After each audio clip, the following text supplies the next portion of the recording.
let's take a look at HyperBody Modernia, the first ever proper Nikke action figure, and why you really need to be careful with her. So let's get into it. The box is, well, it's a box, there's no window, it feels solid, looks good. It's a matte black with some silver text, logos and stuff on it, and some product images here and there. This is a HyperBody figure, so it's not a figma, and we'll find out what that means later. The sculptor is Shenfei, and it is produced by Good Smile Arts Shanghai. So first impressions upon unboxing, it's got that Chinese feel to it. What I mean by that is, there's a lot of tape. There's 2 layers of trays. The top layer has the main figure and her faceplates and visor. The lower tray has her other accessories. There's also tape keeping the bottom tray itself closed. And there's more tape under the tray securing the stand and hands and things. And there's even more tapey tape taping the bag closed. I suppose all the tape is not a bad thing though, but I do like the feeling of, for example, Figma and Nendo's when I can just pull the trays right open. But it's not that important. Here she is, Modernia or Marian. Looks good out of the box. She's got her pointy head things, signature bandages. Otherwise, she's mainly got a muted color palette with black and grey and orange accents. There's some silver bits and things, and she's got some glossy bits on her chest and around the legs, kind of like a bodysuit. She has red eyes, which look good enough. Hair is fine too, nothing fancy, but also not too bad. It's grey and there's some light shading on it too. Overall looks like Modernia to me. So from my understanding, HyperBody figures are supposed to have more playability, accessories, and I suppose articulation.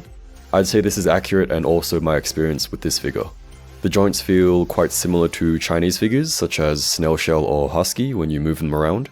So it feels more like an action figure compared with stuff like Figma or even SHF, which can feel a little bit more tight and even stiff sometimes.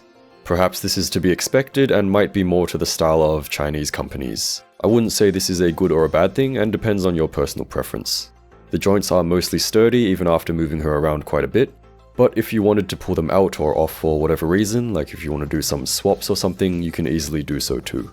Speaking of which, you're also able to pull her apart pretty much completely, but again, she does stay together when you move her around normally. Normally being if you're not stress testing her for a review or something. The only joint I would say is too loose, on my copy anyway, is the right leg. She is meant to have a pull down leg joint for better range, but my one just pulls right out when I try to do it. But I also do have terrible luck with quality control.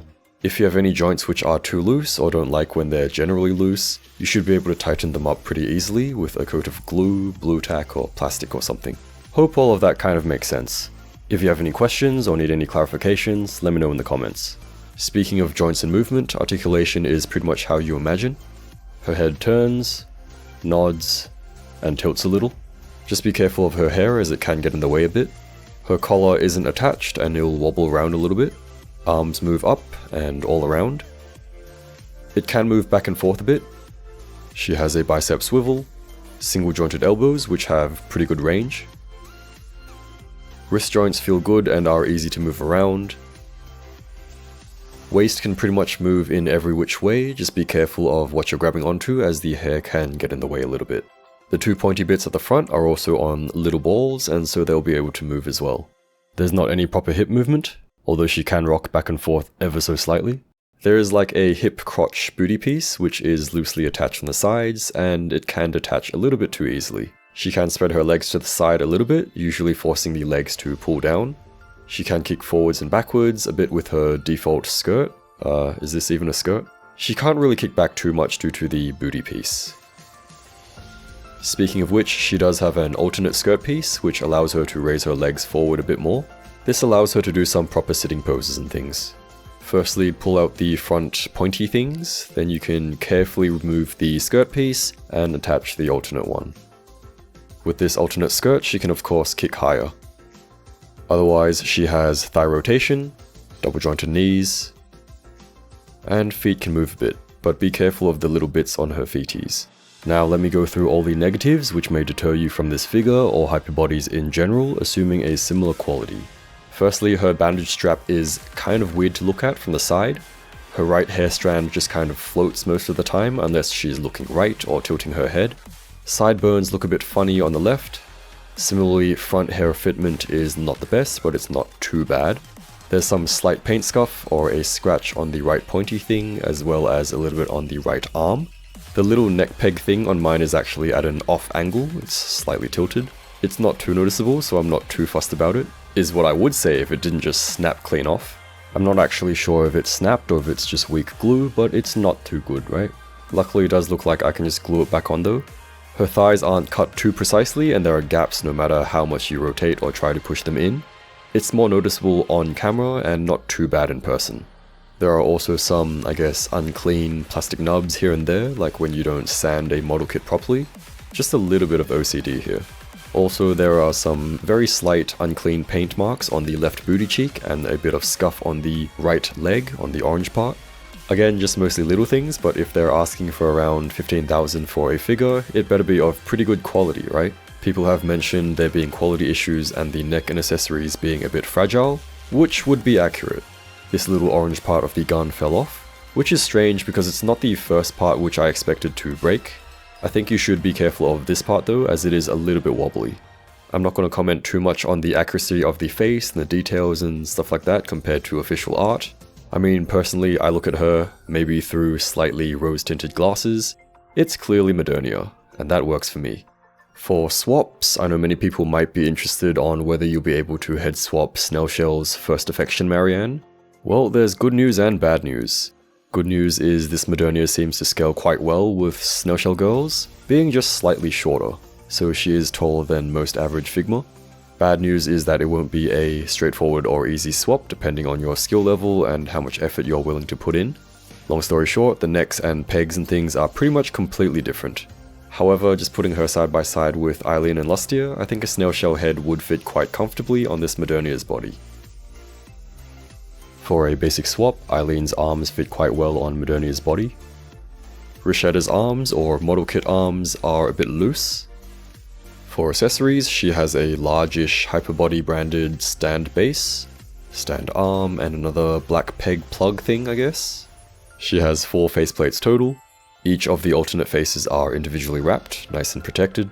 She has a default slight smile, an uwu sad I'm gonna cry face, an annoyed Angie face, and an eyes closed super happy face. She has an alternate front hairpiece with her visor. For hands she has 3 pairs, default relaxed open hands, fisty hands, and open hands but with fingers together. Kind of weird choices and not too much variety, like there's no grabby hands or anything. But anyway, there's also a spare wrist joint. We also have an alternate skirt piece, which we talked about earlier. For weaponry, there's 2 spiky things, a small weapon, probably a gun, I don't know, a tail, and lastly her actual main gun weapon thing. These should just plug into the holes in her back.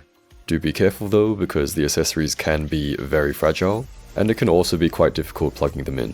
Just take your time, be careful, and I would suggest plugging the spiky parts in first, and then the big ones up the top, and then her tail.